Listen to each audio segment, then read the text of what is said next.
Eu tenho dito aqui, é uma observação minha, não sei se estou certo, alguns podem concordar, outros não. Acho que nunca houve um conflito de gerações tão grande quanto o atual, a meu ver. E a razão é simples. A vida não mudava tanto assim até então. Até há 20, 30 anos atrás, era muito provável que as gerações repetiam os costumes das outras e não havia tanto conflito e tanta novidade. Tanto que eu sempre digo, um sujeito que adormecesse em 1960 e acordasse em 1990, ia encontrar o mundo meio do mesmo jeito. Mas alguém que adormecesse em 1980, por exemplo, e acordasse agora, ia ficar louco. O que está acontecendo com esse mundo? O que é isso tudo? Ou seja, isso para mostrar o quanto o mundo mudou. E com gerações muito diferentes ocupando esse período. Por isso é que o assunto que nós vamos tratar agora, para muitos ainda é frescura. Tem muitos mais adultos, mais vividos, que dizem: ah, no meu tempo tinha o que eles chamam hoje de bullying, não tinha problema nenhum. A molecada brincava. Olha, pode ser que no seu caso sim. Eu também pensei assim por um tempo, para ser bem franco. Até o dia que eu encontrei, conversando com um amigo, e ele era muito baixinho, 1,5 m. E, aparentemente aquilo não incomodava ele. Um dia, conversando, ele relatou. Ele falou: olha, eu sofri muito. Eu carrego isso até hoje comigo. Tem uma pessoa que. Agora eu já não sei nos tempos de hoje como dizer se ela é negra ou se é preta, porque tem gente usando a expressão preta agora no lugar, diz que o mais correto é isso. Eu não sei. Mas o fato é que ele disse: olha, eu carreguei um peso de afastamento de grupos e dificuldades de relacionamento na escola muito grande. Eu nunca fiquei falando isso. Então pode ser que com você o bullying que talvez você sofreu não tenha incomodado, então nem foi exatamente um bullying, mas acredite, é provável que em outros tempos muita gente arrastou, por vergonha de dizer o que estava sentindo, arrastou verdadeiros dramas em suas vidas, sem que às vezes as pessoas ao seu redor soubessem. Isso é para desmistificar um pouco essa história de que com todos no passado não havia bullying e hoje existe. E porque isso é uma frescura. Não é.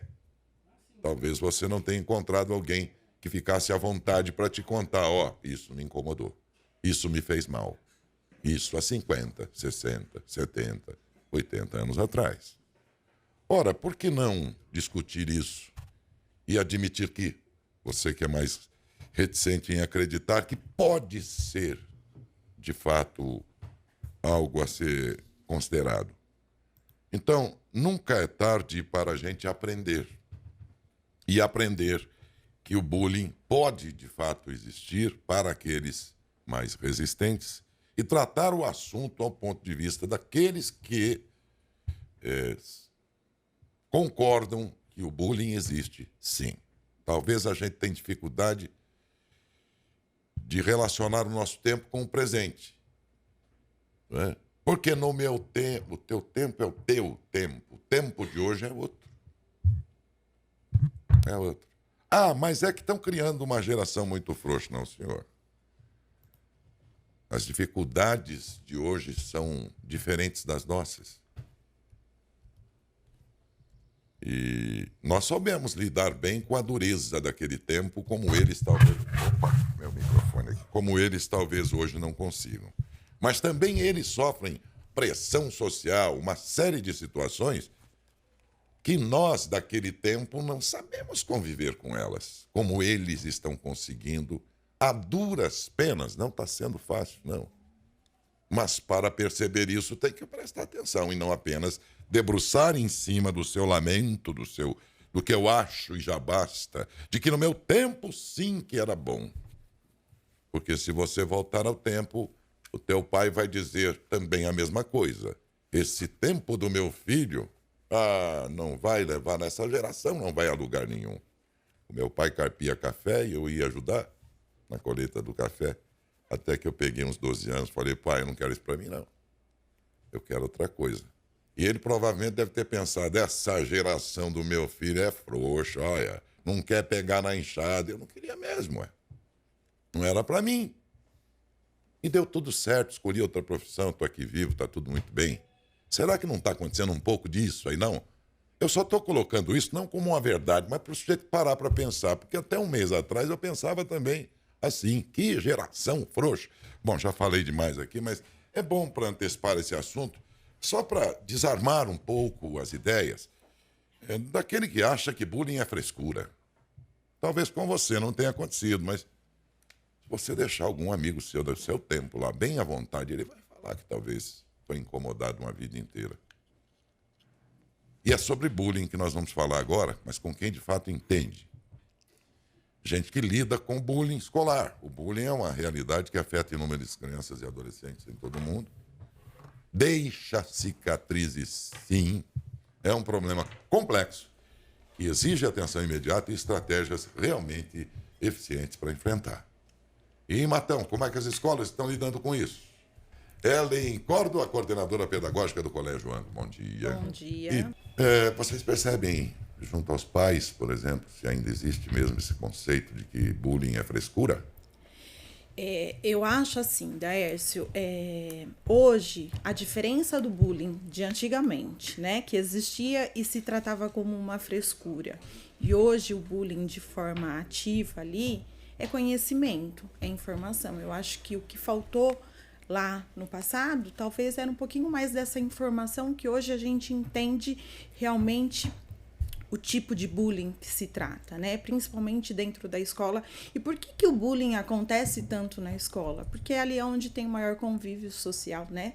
Nós estamos com seres humanos pensando de formas diferentes, agindo de formas diferentes e trazendo valores, né, de casa ali naquele mesmo ambiente. E eu acho que hoje a informação aonde a gente consegue tratar e abordar esse assunto de forma mais efetiva. E quando a gente tem a informação do que realmente é o bullying, a gente consegue trazer também a conscientização e as intervenções constantemente, né? Eu acho que hoje a escola não existe mais aquela fala de que a escola só traz o conhecimento. Eu acho que a escola também ensina essa parte de valores, de relacionamento e de cuidado emocional. Então, é muito importante falar sobre isso e não tratá-lo mais como um assunto de que, isso é frescura, isso não... Claro que a gente tem a diferença, né? Um tipo de brincadeira mais maldoso ali para um tipo de bullying. O bullying tem ali condições para se dizer que é um bullying, né? Mas a gente tem que dar uma atenção especial, sim, e ouvir, dar voz aos nossos alunos. Não é simplesmente agir, foi uma brincadeira de mau gosto. Não. A gente precisa entender se realmente essa brincadeira está sendo frequente, né? Sinais do bullying se esse tipo de brincadeira está tendo uma frequência muito grande, o tipo de plateia que está tendo ao redor desse tipo de brincadeira de mau gosto. O mais comum entre os bullying que são praticados no ambiente escolar. Eles fazem... Acho que nesse aspecto, a escola particular, que é o caso de vocês, se diferencia muito da escola pública ou qualquer outra, no sentido da prática do bullying, de ser percebido que tem bullying sendo praticado. A escola, o ângulo, né, assim, em especial, a gente trata o cuidado emocional das crianças há muito tempo. Então, lá atrás, a Lu e a Titiza, que são as mantenedoras, que são psicólogas, já entravam em salas de aula, já faziam abordagens em grupo para trabalhar sobre diferentes tipos de temas, inclusive o bullying. Hoje nós temos projetos dentro da sala de aula que, de acordo com a BNCC, é obrigatório, né? Então, nós temos um programa socioemocional da educação infantil até o 9º ano. É uma aula ali, né, que a gente vai trabalhar, que vai dar voz para os alunos, para que eles tragam esses problemas. Então, a gente está antecipando com os alunos o não bullying, né? Então, a gente já tem todo um movimento ali dentro da escola que antecipa isso para que isso não aconteça. Mas pode acontecer, eu sim. imaginava mesmo isso, mas eu digo assim, quer dizer, a possibilidade de Porque isso não é ensinado exatamente na escola, quer dizer, essa criança tem convívio em outros meios, e é de lá que vem a manifestação. Então, também em qualquer escola pode ter. E nisso elas não se diferenciam, sim. nem em particular, nem é nesse sentido que eu quis dizer. Agora, qual é a prática mais comum que vocês percebem? Acho que o que a gente mais percebe neles é falar sobre a parte física, né? Assim, é baixinho, gordinho. Tá nisso. É exatamente isso. Eu acho que a parte física é o que mais pega para eles para irem falando. E aí, às vezes, eles vão sentindo assim, vão excluindo um amigo ou outro, vão deixando de lado. Mas quando a gente vai percebendo isso, então a gente já vem com os ataques, conversando com eles, né? Mostrando para eles, fazendo eles refletirem. Será que é isso mesmo? Será que se fosse comigo, eu ia me sentir bem dessa maneira? Nas aulas que a gente tem direta, que é sobre o programa socioemocional, a gente trabalha isso toda semana, né? Diariamente. Então, desde a educação infantil até o 9º ano, a gente trabalha isso com eles. A gente fala sobre as emoções, por que eu estou me sentindo triste, por que eu me senti chateado, o que um amigo faz para mim que me deixa chateado. E dentro das aulas eles conseguem falar, olha, eles falaram outro dia para mim, estavam brincando, mas falaram que eu era baixinho, eu fiquei chateado com isso. Então, eles começam a dizer aquilo que incomoda neles. E eles vão dizendo, eu falei, mas eu estava brincando. Então, quando é brincadeira, ele não faz mais. Falou, desculpa, você não gostou, eu não vou fazer mais. Mas quando é alguma coisa mais que começa a ficar recorrente, aí a gente chama o aluno, né? Conversa com ele, fala, você está vendo o que você está fazendo? Seu amigo está ficando assim, está ficando triste, está ficando chateado, está machucando ele. A gente faz muitas dinâmicas também com eles sobre isso. Então, acho que eles vão tomando consciência do que eles estão fazendo. É complicado, né? E eu acho que é assim, Daércio, falar que é uma brincadeira, a gente tem que ter um cuidado muito grande, né? A brincadeira, todo mundo tem que estar se divertindo nessa brincadeira. A partir do momento que um não está se sentindo à vontade com aquela brincadeira... Aí mudou a história. Aí muda a história. E a gente precisa dar voz. Então, uma escola de diálogo, uma escola empática é uma escola de muito diálogo. E isso é trabalhoso, não é fácil. Porque os benefícios decorrentes disso, a escola também Sim, corre. sim. Ela vai se ocupar de outras coisas muito mais importantes. Muito. E assim, é trabalhoso para a equipe, porque a equipe precisa estar preparada, formada para lidar com essas questões de relacionamento. Nós, recentemente do Anglo, fizemos um treinamento específico em relação a esse combate ao bullying. Então, a gente precisa ter informação, conhecimento para levar isso para os nossos alunos e para as famílias também. Eu não ligava porque tinha acusações comigo. Eu tive acho que uns 5 ou 6 apelidos, né? Mas para mim realmente não me incomodou. Então não era bullying. Não fez diferença então para mim. Não era brincadeira realmente. Mas eu não posso achar que todo mundo vai pensar como eu agir desse modo.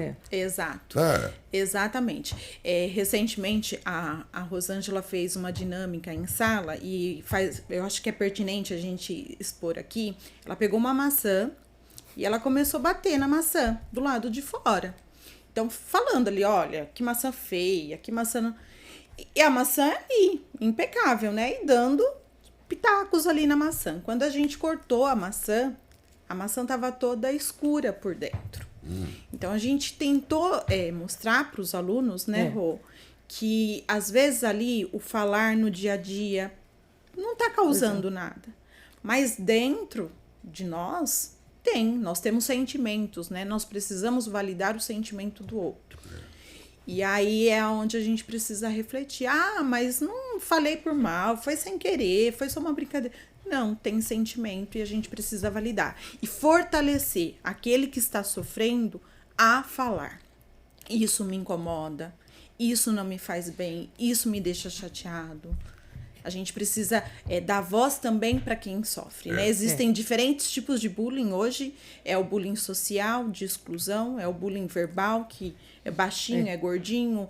E tem hoje também um bullying que nos preocupa muito mais, que é aí da rede social. Então, a gente tem que trazer essa informação para eles. Existem diferentes tipos de bullying e vocês precisam verbalizar quando isso está acontecendo. E nós, adultos, né, que temos um pouquinho mais de discernimento, conduzir, mediar ali e orientar eles. Mas é interessante, professoras, que o bullying quase sempre está muito associado com a ideia de que quem pratica é criança. A associação é quase imediata. Sempre que a gente fala de bullying, até os mais velhos vão dizer assim, no meu tempo, como se dissesse, lá na minha infância não teve problema, por que essa geração tem que ter? Sempre nós buscamos na infância a ambientação do que seria o bullying. E o bullying pode se dar entre adultos. Também. Né? Também. Então a gente percebe que a criança, pode ser que a criança, ele foi fazendo bullying, ninguém percebeu, todo foi deixando, ele brinca, ele é muito brincalhão, ele gosta de fazer piada, ele é uma pessoa divertida. Ele vai fazer bullying a vida inteira com todo mundo. Ele não vai fazer não fez só quando criança, ele vai fazer também com adulto. E os adultos também sofrem, porque também existe exclusão de pessoas, né? De adultos, de um grupo, no trabalho. Às vezes até dentro do trabalho você vai percebendo que existem pessoas que são deixadas de lado por algum motivo. Então, os adultos também sofrem bullying, não são só as crianças. Então tem no ensino médio, tem na faculdade e tem também nos ambientes de trabalho. Nesses tempos agora em que se manifesta, principalmente com diagnósticos mais facilitados, mais acessíveis e tal, observa-se uma crescente. Estamos no mês de abril, inclusive, que é o mês que trata sobre a questão do autismo. E os casos vão aumentando assim assustadoramente, segundo os especialistas. E traz consigo toda uma série de comportamentos dessa criança que podem culminar com ações de bullying no ambiente escolar, que é quando principalmente ele se encontra. A sociabilidade do aluno, da criança, se dá principalmente na escola, né? Sim. E nesse caso, como é que vocês têm tratado a questão lá? As crianças atípicas hoje fazem parte de toda a realidade, de todas as escolas, eu acredito, de todos os segmentos. E aí cabe à escola hoje ser uma escola inclusiva. E o que é a escola inclusiva, né? Preparar não só a equipe, quanto o grupo escolar, quanto os alunos nesse acolhimento. Eu acho que a empatia aí é fundamental, Daércio. É se colocar no lugar do outro, né? Então a gente trabalha, eu volto a dizer porque eu acho que isso é tão importante hoje, o diálogo. As crianças têm a percepção que aquela criança tem um comportamento diferente. Eles percebem? Percebem. E aí eles chegam numa fase de 9, 10 anos e eles questionam. Então, às vezes, tem crianças atípicas que precisam de recursos diferenciados em sala de aula. E eles questionam, professora, mas por que fulano tem isso e eu não posso? Por que ele tem esse comportamento? Ele sai mais da sala para que ele se contenha e eu não posso. Então, a gente precisa conversar. Porque ele precisa, porque foi orientado, porque ele precisa de ajuda. A gente precisa ter um olhar cuidadoso com ele. Eu acho que quando a gente traz informação e consciência, claro que com a autorização da família, mas traz essa conscientização desde muito cedo. Quer dizer que essas crianças estão muito mais preparadas do que os adultos. Muito, Daércio, muito. Aqui esteve uma mãe de um autista, eu não posso esquecer dessa história, que relatou aqui que estava, acho que num supermercado, a criança teve lá um comportamento, uma reação do comportamento típico de autismo dentro do supermercado. E uma senhora chegou para ela, bateu nas costas dela, escuta, minha senhora, a senhora não vai dar uma chinelada nessa criança aí? A senhora deixa ela fazer o que quer? Quer dizer, escuta, ela não sabe quem é, nem o que está acontecendo, mas ela se atreveu a ir lá e chamar a atenção da mãe para bater na criança. Porque ela estava com um comportamento na hora inadequado. Mas ela não sabia nada. Achando que era birra, né? Quer Talvez, dizer, uma criança birrenta e fica fazendo não essa birra. Quer dizer, eu vejo que o adulto, se é como você está dizendo, se em todas as escolas a criança percebe mais e se interessa em saber para também... É nós adultos que temos que levar essa informação. Atrasado da história, então, esse mesmo que aponta o dedo e fala no meu tempo, não sei o quê. Na verdade, as crianças, quando menores, né, elas pouco notam essas diferenças. Né? Sim. Então, assim, na hora de brincar, a não sei que a criança seja uma criança muito retraída e não queira brincar e não goste, e fique um pouco mais ali, né, no mundo dela. Ela brinca como as outras crianças. Então, essas diferenças para a criança não tem. Então, assim, o que você tem, para ela é muito indiferente. Ela está brincando. Porque o que eles querem? Eles querem brincar. Quem é que depois, então, que ela não é criança mais, vai ensinando para ela que, olha, preto é para um lado, branco é para o outro, viu? Sabe essas coisas? Conhecimento, Daércio. Não, eu digo leitura, assim, informação, né? Quem é que ensina essa parte errada de segregar? Depois de adulto? Então existe a discriminação? Existe. Sim. Existe. Mas na criança não tinha. Onde ela aprendeu isso, será? Com as piadas. As piadas, eu acho que a falta de informação e eu acho que são valores. De repente, vem de um contexto familiar, de repente, coisas que se rotulam e que se leva A criança pro resto. Vai ouvindo. O pai e a mãe. Isso. Ai, olha lá a birra, olha lá a birra. Lembra não, mas aquele- lá na escola me diziam que não era birra, era um comportamento atípico. Não, é birra. Então tem que ter todo um contexto aí Aprende de ouvindo trabalho. em casa, viu? Cuidado com o que você fala. Olha, o que você faz, até não... O que você... Mas cuidado que o que você pensa passa a ser uma verdade. E os alunos, Pra as criança na tua crianças estão casa. atentas, Vê lá. escutam Se você é muito. ignorante de certas coisas, não fala nada na frente deles, não, porque eles vão aprender errado, igual você. Exato. E às Né? vezes eles comentam, mas o meu pai, professora, falou isso. Olha lá. E o meu pai, a minha mãe disse isso. Lembram que botaram fogo no índio, atearam fogo no índio numa praça, acho que foi em Brasília, lembra? Bem, Falamos sobre Sim, isso adolescente. ontem. Os rapazes lá, classe alta e tal, nós passaram, estamos na Semana Indígena, nós falamos sobre Nós esse falamos assunto. sobre esse atearam assunto. fogo no índio. Agora eu me lembrei, sabe por quê? Que foi uma maldade extrema, né? Aí o pai de um desses rapazes foi na delegacia e, ouvido, ele disse o seguinte: mas é que meu filho pensou que era só um índio. Pai, mas tá autorizado botar fogo em índio? Ele não é mais ser humano? Percebe? A gente passa pela rua aí por mendigos deitados aí, né? Nem olha. E nem considera como se fosse gente aquilo. Como é que a sociedade tá? Ela vai na... E aí lembrei rapidamente, por exemplo, de uma pesquisa que fizeram. Botaram um menino bonitinho e tal, mas sujaram tudo. Ó, o rosto dele, a mão dele, a roupa. Todo maltrapilho. No viaduto do Chá em São Paulo. Autorizados pelos pais, tal, porque era uma pesquisa. E esse menino estava lá, todo maltrapilho, como se estivesse perdido ali. Passou um monte de gente. Ninguém perguntou o que o menino estava precisando. Muito bem. Recolheram o menino lá para perto, deram um banho, botaram uma roupinha bonitinha e tal. Né? E botaram o menino de volta lá. Mas, olha, mas não deu 10 segundos, já apareceu a primeira. Ui, bem, o que está faltando? O que é? Você está perdido? O que eu posso te ajudar? Essa é a sociedade que nós vivemos hoje em dia, né? Sim. E nós Que precisamos discrimina ter mesmo, sim. né? E a formação e o cuidado de que essas crianças que estão construindo hoje esses valores, essa identidade não carregue essa discriminação lá na frente.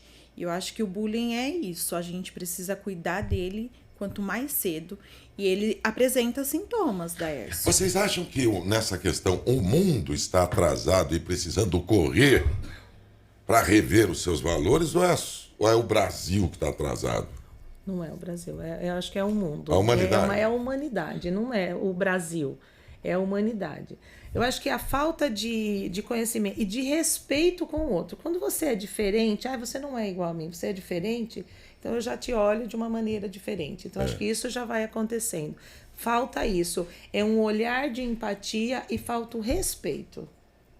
Falta o respeito pelo outro, porque ele é diferente, eu não preciso respeitá-lo, como o indígena, né? Como o pai falou.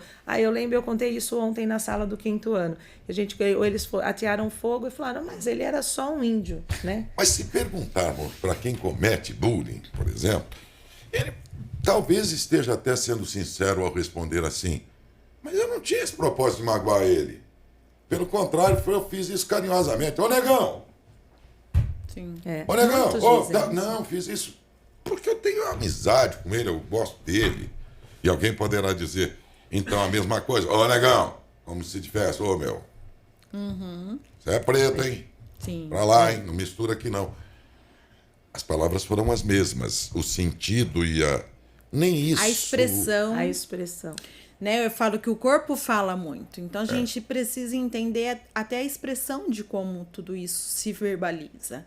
E, às vezes, quem comete, Daércio, tá sofrendo também, né? E ele não percebe. Não tem essa percepção.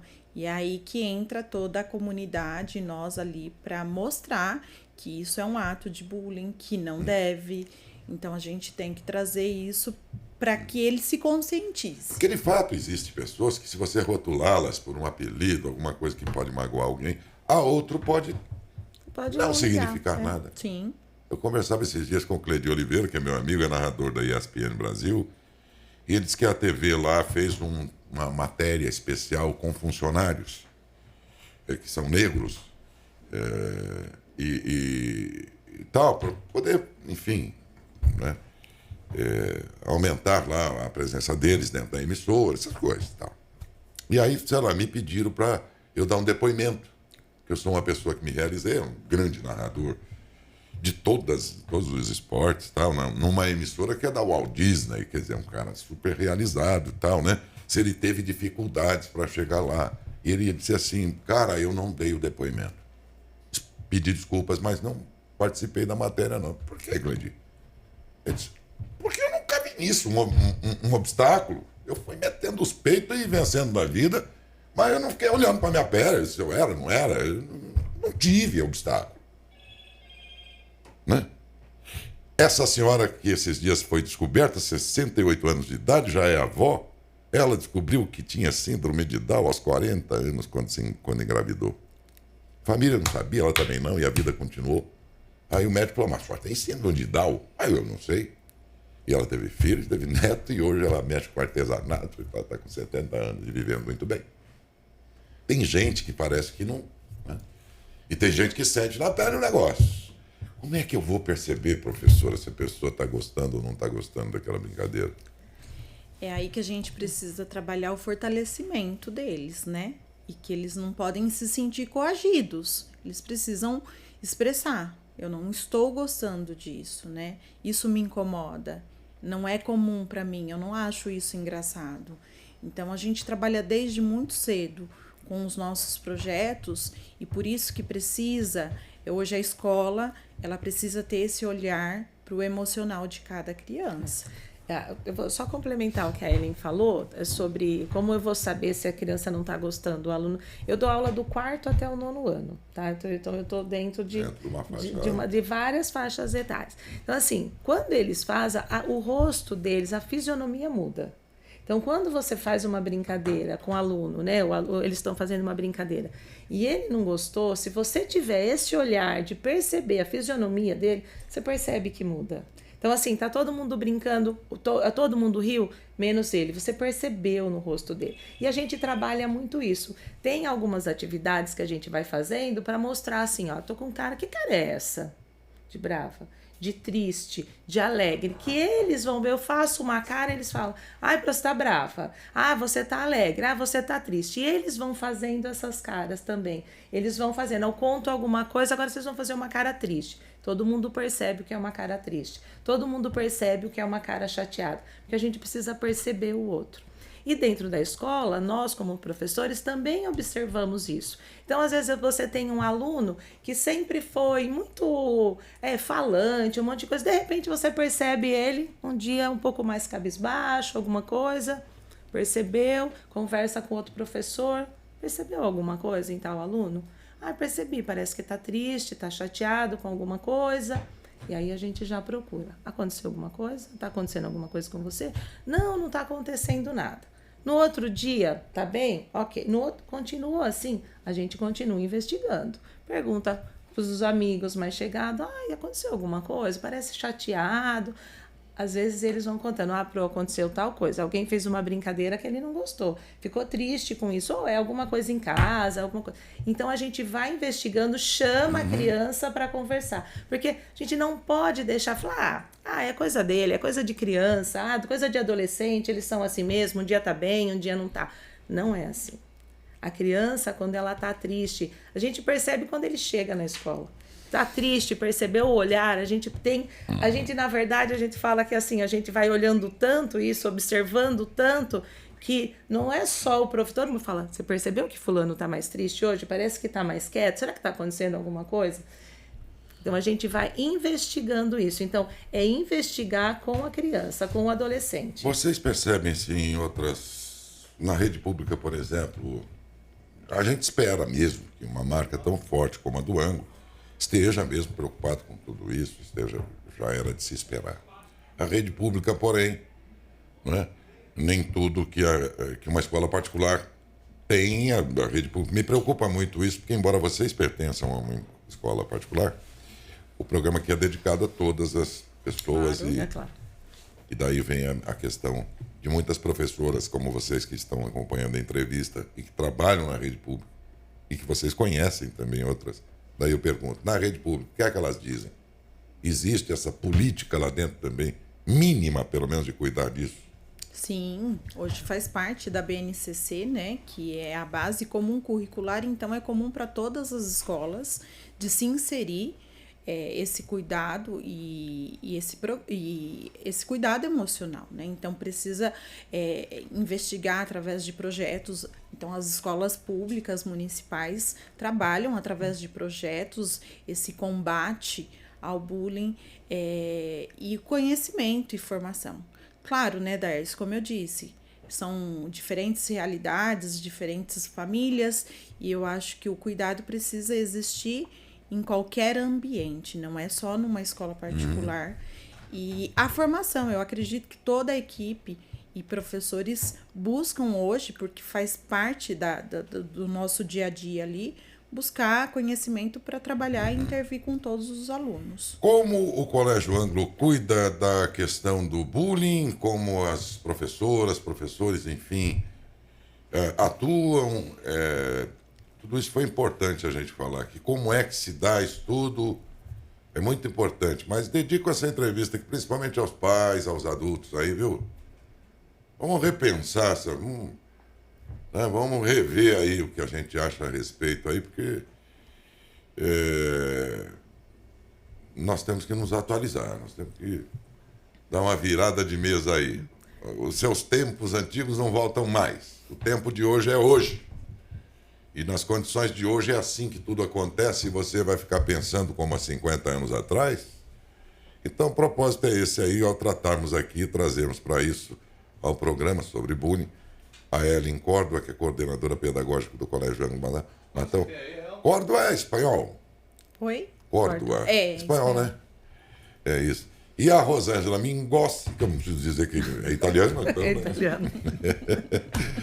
Professora, e falaram sobre bullying e como o assunto é tratado do ponto de vista e no dia a dia da escola Anglo, provavelmente também em outras escolas, cada um ao seu jeito também, e como nós temos que tratar essa questão em casa, no nosso local de trabalho, independente de não sermos professores, como é que a gente tem que encarar essa questão nas nossas relações também, mesmo que entre adultos. Espero que a entrevista tenha servido e, sobretudo, nisso. Obrigado, Ellen. Obrigado, Rosângela, também, viu? Obrigada. Obrigada. Bom dia, obrigado.